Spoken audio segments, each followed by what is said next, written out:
Tövfiqə hazırlaşan müdavimlər, xoş gördük hər birinizi.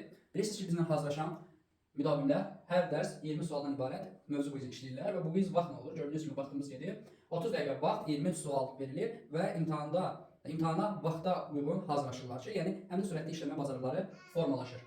Və bizim bilirsiniz ki, dekabr qrupları artıq başlayıb. Qoşulmaq istəyənlər qoşulub bizlə davam edə bilərlər ki, gündəlik mövzu quizləri, aylıq sınaqları bu formatda işləsinlər. Bu gün quizimizdən bir sualın izahını sizə təqdim edəcəyəm.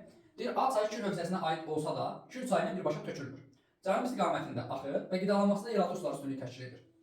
Hocaz və Bərküşad şərqə qolları vardır.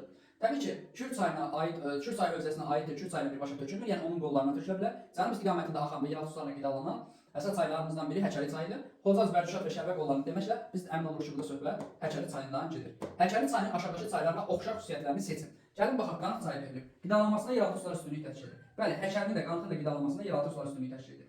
Suaqlayıcı hövzəsində mülayim isti iqlimə rast gəlinir. Hər ikisində qışı quraq keçən mülayim isti iqlim xarakterlidir. Suaqlayıcı hövzəsi iki ölkə arasında yerləşir. Bəli, Qanxa da aid olan xüsusiyyətdir bu.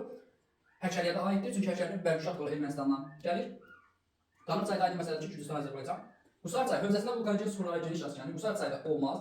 Kür hövzəsinə aiddir, Qusar çayı aid deyil. Suvarmada istifadə edilir. Demək olar ki, Azərbaycanın çayları hamısı da suvarmada istifadə edilir. Lənkəran çayı ilin isti dövründə bol su olur, xeyr. İlin soyuq dövründə bol su olur Lənkəran çayı.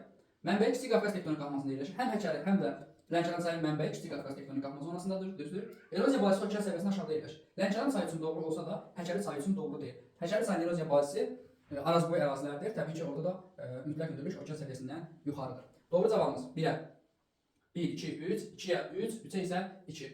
Yəni, C variantı sualımızın doğru cavabıdır.